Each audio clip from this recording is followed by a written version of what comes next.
Hi guys! Welcome back to my YouTube channel. Kung bago ka lang sa channel ko, ako po si Jackie.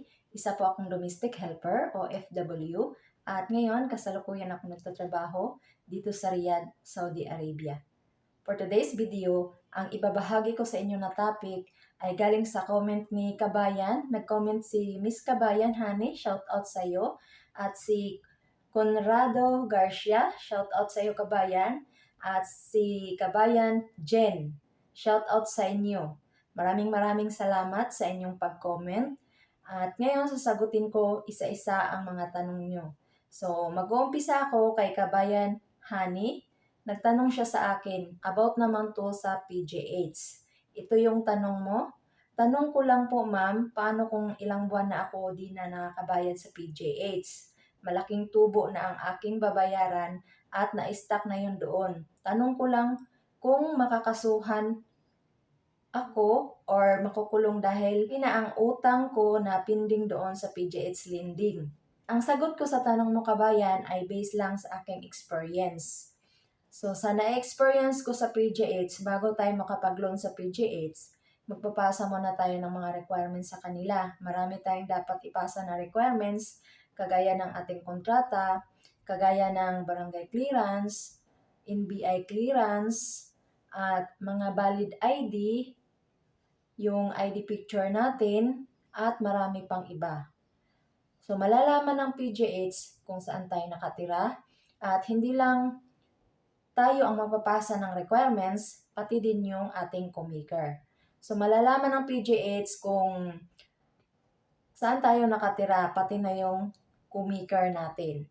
So, kung hindi ka nakakabayad-kabayan ng ilang buwan sa iyong utang sa PGH, lalaki na yung interest noon. Pag hindi mo on time na bayaran yung PGH, hindi ka on time nag-send ng payment sa kanila, may penalty yung bangko na 2,200. Ito yung nakalagay kabayan or nakasulat sa payment instruction na binigay sa amin.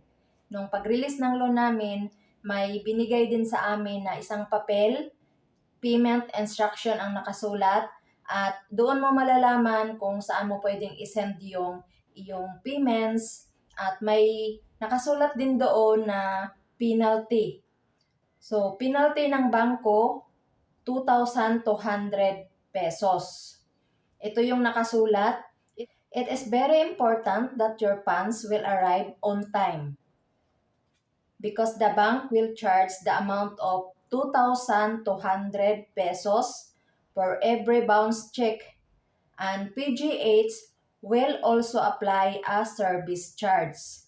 So, malinaw na nakasulat doon kabayan, ang isang reminders kung mga naglo-loan sa PGH, pinaalalahanan tayo ng PGH na kailangan on time tayo magbayad para hindi tayo magbayad ng penalty.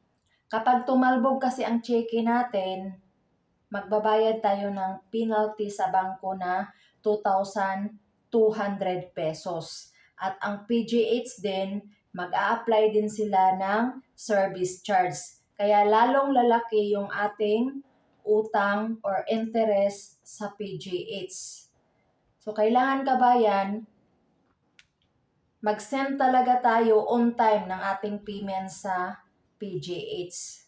Kasi kung malili tayo ng payments, automatic na yun kabayan. Ang bangko magcha-charge sila ng 2,200. Kasi bawat bayad natin, may cheque kasi yon. So, papasok yun sa bangko. So, kailangan on time nating bayaran yung PGH. Kung nandito tayo sa ibang bansa, pwede naman ipapadala natin sa GCash. So, nakalagay din doon, GCash Bank Transfer. PGH Lending Corporation, yung account nila sa All Bank. So, naglalagay sila doon ng account number kung saan mo siya pwedeng isend. PGH Lending Corporation, RCBC account number. So, nakasulat din doon kabayan. So, lahat ng impormasyon na nakasulat doon, kailangan sulat mo rin siya sa notebook. Sa akin kasi, sinend sa akin ng aking co-maker sa Messenger. So, sinulat ko siya dito sa notebook para hindi ko siya makalimutan kung ano yung bank account number ng all bank kasi sa amin, all bank kami magbabayad. So, nung nirelease yung aking loan, binawasan na nila ng first payment. Yan yung dapat nating tandaan kabayan kapag maglo-loan tayo sa PGH. Sikapin talaga natin na on time nating mabayaran.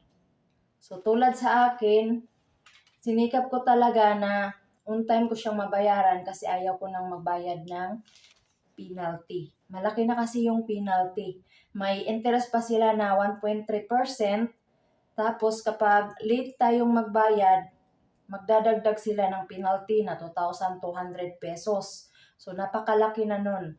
At yung PGH din, mag-charge din sila. So may service charge sila. So, lalong lalaki yung ating utang kabayan kapag hindi natin siya binayaran on time. May mga bank account number naman sila. So, ito yung nakasulat, PGH Lending Corporation Payment Instruction. A. Local Bank Deposit. So, pwede mo siyang ipadala sa all bank. So, yung account number nakasulat na din doon. Pwede rin siya sa RCBC. All bank at saka RCBC na bangko. Pwede mo siyang i-transfer. So, GCash to bank transfer. So, yun yung ginagawa ko para hindi na pupunta yung kumiker ko doon sa bangko, pipila, tapos matatagalan pa. So, nagbabayad na lang ako ng charge. So, maliit lang naman na halaga yung binabayad kong charge sa GCash. Kasi GCash to bank transfer yung ginagawa ko. So, letter B, GCash bank transfer. So, ito yung ginagawa ko. Yung sabi ko kanina, PGH all bank account number. So, GCash, kapag may laman na yung GCash ko, kapag may sahod na ako, na-transfer ko siya sa all bank account number. So, sinisend ko doon at may resibo naman siya kabayan. So, magsisend lang ako ng payments sa all bank account number na isinulat nila sa payment instruction. Tapos, kapag dumating na yung resibo, kapag na-receive ko na yung resibo, isi-send ko na lang sa messenger. Send ko na lang sa staff ng PGH. So, ang pangalawa, pwede mo rin siyang sa RCBC account number ipadala. Mayroon din letter C sa International Deposit, PGH RCBC Commercial, RCBC account number. May mga account number sila, tapos SWIFT code. So, yan kabayan, yung nakasulat sa payment instruction. So, lahat ng mga account number nila, yung bank account number, isinulat na doon. So, ito naman yung step-by-step loan procedure, inquiry, submission, credit checking, loan approve, check opening. So, kapag maglo-loan tayo, mag-check opening tayo. Tapos, PN signing, loan release. So, sa loan release, binabawasan ng PGH ng first payment. Kailangan nating tandaan kapag mag-loan tayo sa PGH, hindi na buo yung matatanggap natin. So, tulad ko, ang amount ng loan ko sa kanila is 30,000 pesos. Pero ang na-receive na lang namin na cash binigay sa kumiker ko is 19,000 pesos. Bakit? Ito yung mga binabawas ng PGH. Least maintaining balance sa all bank, kailangan mong magbayad ng 2,500 pesos. Ang 2,500, makukuha mo siya kapag hindi ka na maglo-loan sa PGH. Sa amin, kinukuha namin yung 2,500 sa all bank Taguig. So, doon kami kumuha ng 2,500. Kasi dati, nung nasa Bahrain ako, nag-loan din ako sa PGH. Nung umuwi na ako sa Pilipinas, hindi na muna ako nag-loan sa PGH. Tapos, kinuha namin yung 2,500 sa Taguig, all bank. So, doon namin kinuha yung 2,500. So, next naman, less bank processing fee, 500. Less bank check booklet, 375. Less guarantee loan charge, 1,000. So, ito yung mga kinaltas ng PGH sa loan release namin. At yung first payment ko sa buwan ng January, 6,624.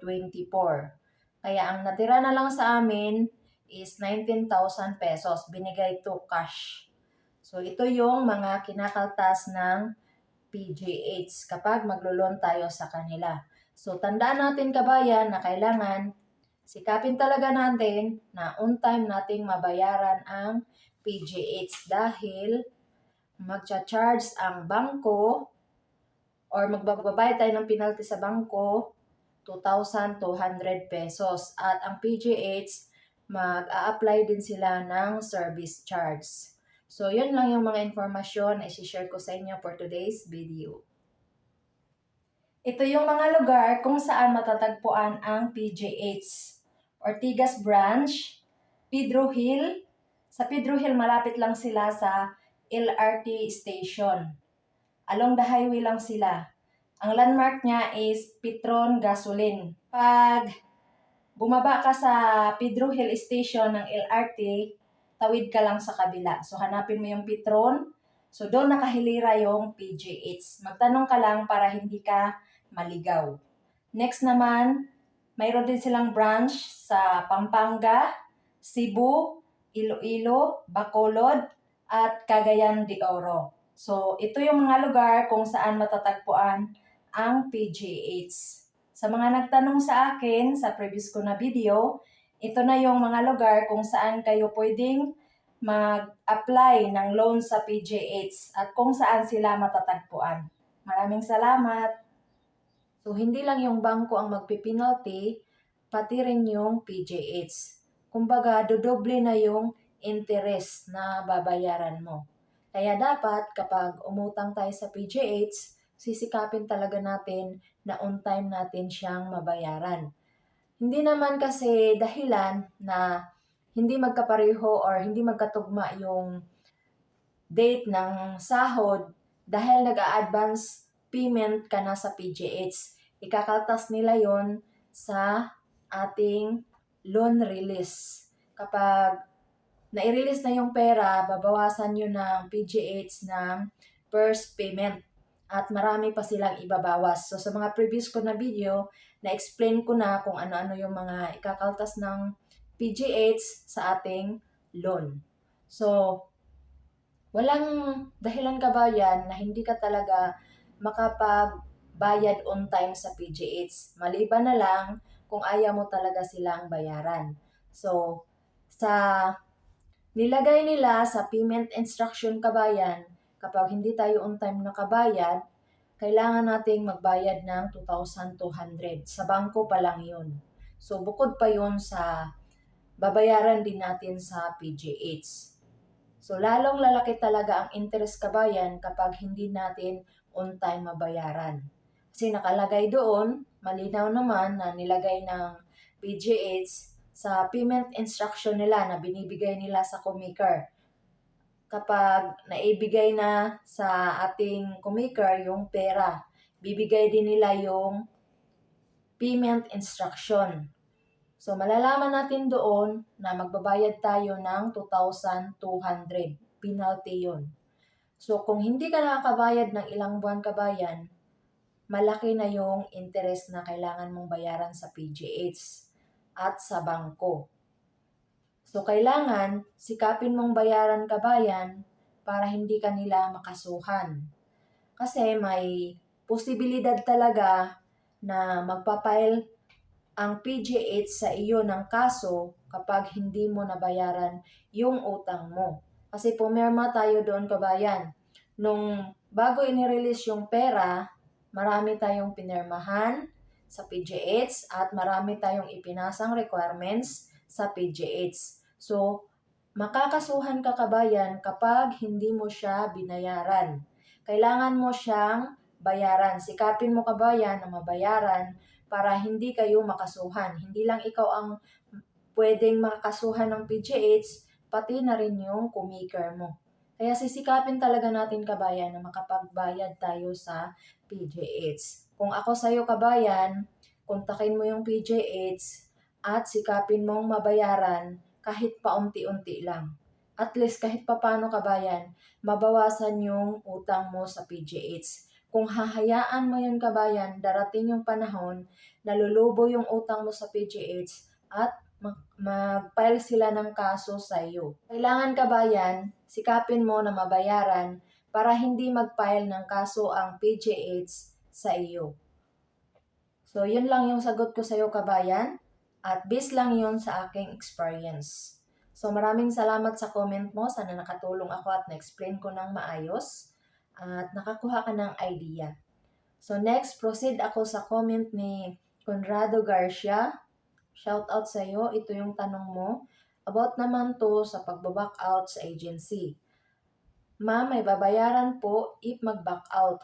Medical at NBI, pati 500 na cash na pamasahe pa lang ang nalabas nila sa akin. So, ang sagot ko sa tanong mo kabayan, yes, may babayaran ka sa agency. Kapag ang aplikante nag-apply sa agency at nakagastos na yung agency at nagbigay na sila ng cash na pang-allowance mo or pamasahe mo at sila yung nagpa-medical sa'yo, sila yung nagbigay sa'yo ng pera para kumuha ka ng NBI at sila ang gumastos na sa'yo, kumbaga gumastos na sila ng pera sa'yo. Kapag nag-back out ka, automatic yun kabayan, magbabayad ka sa kanila. I-hold nila yung passport mo. Hindi ka pwedeng mag-apply sa iba dahil wala kang passport. Kapag ang isang aplikante mag-a-apply, hanapan talaga yon ng passport. So, hindi ka nila bibigyan ng biodata na pipill upan mo kapag wala kang maipakita sa kanila na passport. Maliban na lang kung ikaw ay first time, sila yung gagastos sa iyo sa pagkuha ng passport. So, kapag ikaw ay may passport na, kapag pumunta ka sa agency, hahanapan ka talaga ng passport. So, ipapakita mo yon. So, paano kung wala kang passport? So, hindi nila pa-process yung papers mo or hindi ka nila bibigyan ng biodata. So, kailangan bayaran mo kung magkano yung nagastos nila sa iyo. Kausapin mo yung staff ng agency. Sabihin mo, ma'am, gusto ko na pong mag-back out. Magkano po ba ang kailangan kong bayaran? So, kukwentahin nila yon kung magkano yung ginastos nila sa medical at sa NBI mo, pati na yung cash na binigay nila sa iyo para sa pamasahe mo. So, yun lang yung sagot ko sa comment mo kabayan. Maraming salamat sa tanong mo sa akin. Sana nakatulong ako at nakakuha ka ng idea. So, proceed naman ako sa tanong ni Jen. Shout out sa iyo. So, ito yung tanong mo. Good day po, ma'am. I need your answer po. So, tanong ko lang po kung kumuha ako ng kontrata sa embassy, kailangan pa ba ang agency para samahan ka ng agency mo sa embassy? So, hindi mo lang sinabi dito kabayan ano yung status mo ngayon. Kung finish contract ka ba or nasa Pilipinas ka pa, kung nag-a-apply ka pa sa agency. Kapag kasi ang isang aplikante nasa Pilipinas pa, lahat ng mga papeles niyan, ang magpoproseso niyan is agency. So, yun yung na-experience ko kabayan. Hindi ko na i-try na pumunta ng DMW or POAA para magpa-visa stamping. Hindi ko na-experience yun kabayan. Lahat ang nagproseso, agency. So, inutusan lang ako na magpidos ka doon sa lugar na yon. So, yun lang yung ginagawa namin. So, mag-medical ka sa lugar na yon or kumuha ka ng NBI. Yun yung mga ginagawa ng isang aplikante. Pero sa mga pag-process, for example, pupunta sila sa DMW, sila yung magpa-visa stamping. For example, yung info sheet, tayo talagang mga aplikante ang kukuha nun. Agency naman, sila yung magpapa-visa stamping, sila yung pupunta doon sa DMW. Yun yung obligasyon ng isang agency. So, sila ang magpa-process noon sa mga kontrata natin. Ang kailangan lang natin gawin, pupunta tayo sa lugar kung saan tayo magpa-medical, kumuha tayo ng NBI, ng info sheet, kung ex-abroad na tayo, PIDOS tayo. Pero yung certificate ng PIDOS, ibibigay na yan sa agency. May mga tauhan din yung taga-PIDOS na sila yung maghahatid ng ating certificate. So, yun yung na-experience ko kabayan. Pero kapag dito ka na sa ibang bansa at nakatapos ka na ng 2 years, kung natapos mo na yung 2 years mo kabayan at gusto mong bumalik sa amo mo, kumbaga magbabakasyon ka lang sa Pilipinas ng 2 months or 3 months at babalik ka ulit sa amo mo, ang isasama mo sa Philippine Embassy dito sa ibang bansa, kung saang bansa ka nagtatrabaho, is yung amo mo. Yun ang isasama mo doon sa Philippine Embassy. Kasi ang agency, hanggang 2 years ka lang nila shoulder. Pero pag lagpas ka na ng 2 years, kumbaga magbabakasyon ka at babalik ka na sa amo mo, labas na ang agency doon. Hindi ka na obligasyon ng agency. So, shoulder ka lang ng agency within 2 years. Nasa kontrata yun kabayan, 24 months. So, kapag natapos mo na ang 24 months at gusto mong magbakasyon sa Pilipinas at babalik ka ulit sa amo mo, pupunta ka ng embassy kasama ang employer mo. So, yan yung sagot ko sa tanong mo kabayan.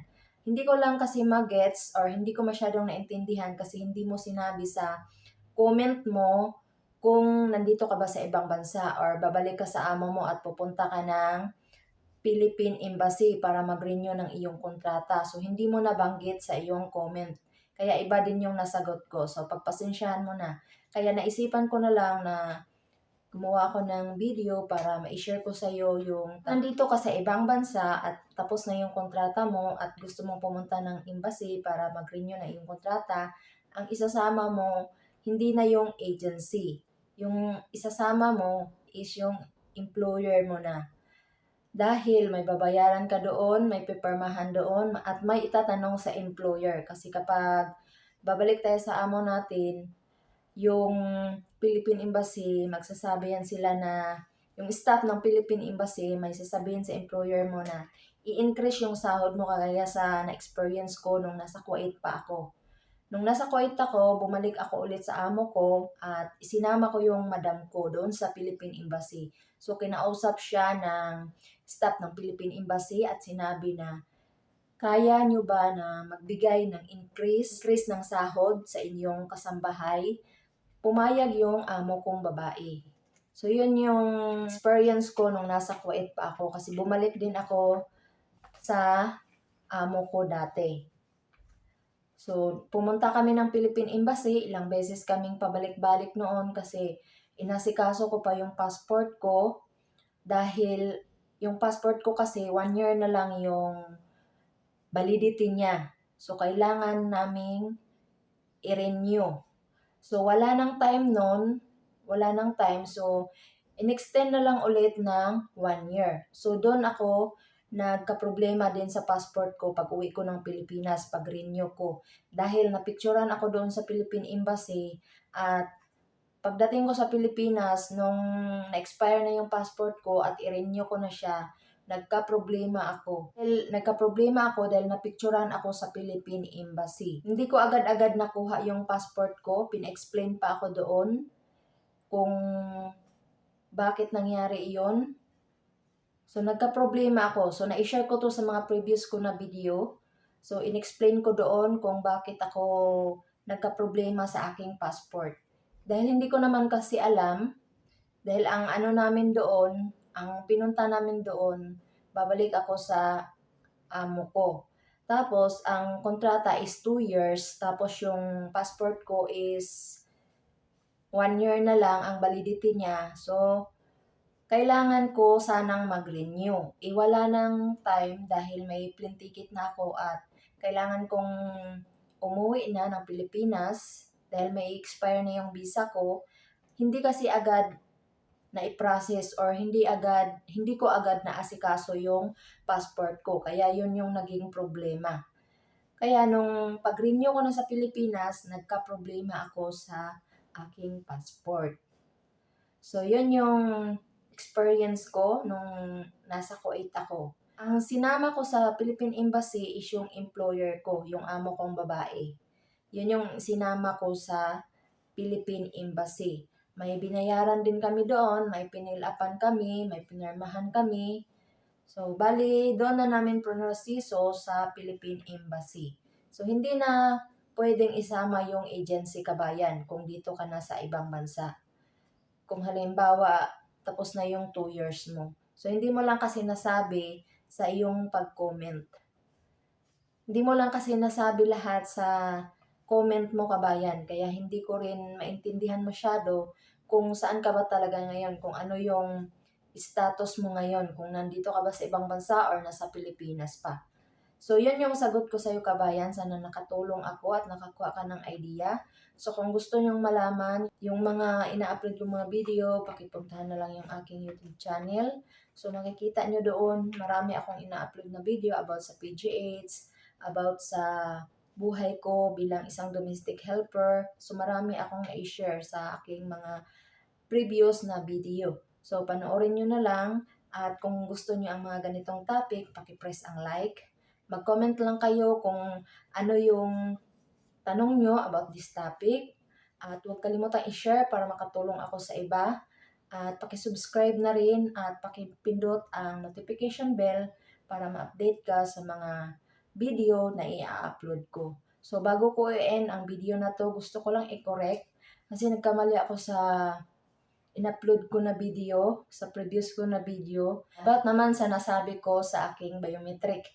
So, nag-biometric pala ako doon sa Magallanes. Bale, ang nasabi ko sa previous ko na video is pangalawa. Hindi siya pangalawa, pangatlo na pala siya. Kasi ang una, nag-send sa akin ng detalye yung sekretary ng Global Pro na kailangan kong pumunta ng opisina ASAP. So, kailangan kong mag-report dahil may schedule ako sa biometric. So, nag-message siya sa akin, siguro mga alas 10 yun ng umaga kung hindi ako nagkakamali. So, nasa bahay ako, nasa Cavite ako. So, nagmadali akong pumunta sa opisina. Pero ang opisina kasi namin is nasa Mabini siya, Manila. So, mahirap kasi paluwas ka ng Cavite or papunta ka ng Maynila, sa Cavite pa lang, sa Bacoor, Cavite, or sa Dasma, or kahit saang lugar dyan sa Cavite pa lang banda, traffic na siya. So, hindi ka kaagad-agad makarating ng Maynila. Buti sana kung nasa Baclaran lang ako or malapit lang ako sa Mabini. Malayo kasi, nasa Cavite pa ako. So, hindi na kinaya ng oras. So, ang sabi ko sa sekretary, nag-report pa rin ako sa kanya. Ang sabi ko sa kanya, sayang yung pamasahe ko at oras ko. So, iniripan niya. Nagbigay siya sa akin ng 200 pesos. Kasi, hindi niya ako in-inform ng mas maaga. Dapat sana, in-inform niya ako gabi pa lang, dapat nag-message na siya sa akin. Kasi nag-message lang yung secretary ng agency ko sa akin kasi stay out ako, hindi ako stay in. So, mini-message niya ako sa WhatsApp at nagsasabi siya kung ano yung kailangan kong gawin. So, kung kailangan kong mag-report ng opisina, mini-message niya ako sa WhatsApp.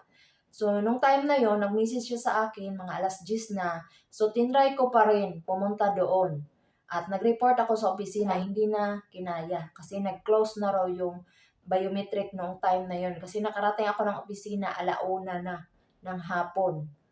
So, yun yung unang beses na hindi ako natuloy sa aking biometric.